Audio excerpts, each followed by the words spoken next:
Saam met Markus 14 lees ons ook Hebreërs 12 vers 1 tot 3. Die skrywer verwys na hoofstuk 11, waarin hy 'n lys van sogenaamde geloofshelde bespreek het. En dan sê hy, daarom, terwyl ons ook so 'n groot wolk getuies rondom ons het, laat ons van elke las ontslaa raak, van die sonde wat ons so maklik omring, en die wedloop wat vir ons voorlê met volharding hardloop, die oog gerig op Jesus, die leidsman en volëinder van die geloof. Dink inderdaad aan hom, wat so 'n vyandigheid van die kant van sondaars teen hom verduur het, sodat julle nie geestelik moeg raak en uitsak nie. In die 83 vertaling klink vers 3 so, hou hom voor oë. Met Jesus se hele lewe en bediening in gedagte, en veral ook daardie laaste week, moet ons vandag probeer om hom weer te sien. In Psalm 123 vers 1 en 2 staan daar, na U kyk ek op, U wat in die hemel woon. Kyk soos die oë van slawe gerig is op die hand van hulle eienaar, so is ons oë gerig op die Here ons God.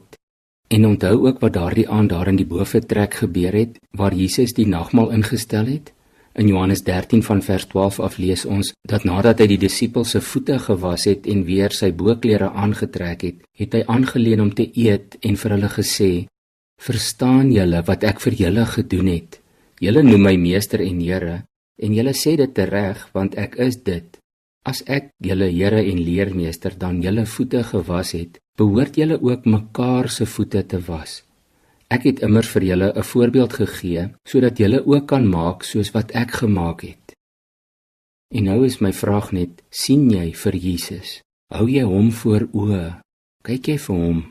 Ons moet hom fyn dophou. Ons lewensroeping en lewenstaak is om met alles in ons 'n deeglike studie van sy lewe te maak. En soos hy ons beveel het hier in Johannes 13 vers 15, moet ons sy voorbeeld naleef. Ons moet in sy voetspore wees. Paulus stel dit net anders en in 'n sekere sin met 'n baie dieper en meer intense betekenis. Vir hom is ons nie net in Jesus se voetspore nie, maar hy beklemtoon dit ook dat Christus in ons is. In 1 Korintiërs 6 vers 17 skryf hy, ons is een gees met Christus. En Paulus sê ook, ons is dood. Ek is dood, dit is eintlik Jesus Christus wat in my leef. Galasiërs 2 vers 20.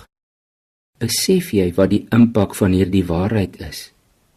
Besef ons watter verantwoordelikheid ons het wanneer ons bely dat die Gees van God in ons woon en deur ons werk? Dan mag ons nie meer ons eie denke en eie begeertes najag nie. Paulus skryf in 1 Korintiërs 2 vers 16, ons het die Gees van Christus, maar letterlik vertaal in die nuwe direkte vertaling staan daar meer korrek, ons het die denkwyse van Christus. Het jy die denkwyse van Christus? Dink vandag inderdaad aan hom, hou hom voor oë. Kom ons bid saam.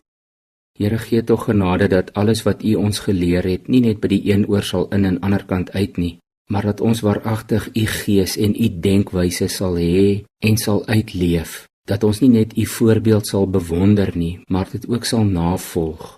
Dan kan ons waarlik bely, dit is nie meer ek wat leef nie, maar U wat in my leef. Gee my ook krag daarvoor asseblief. In U naam alleen bid ek dit. Amen.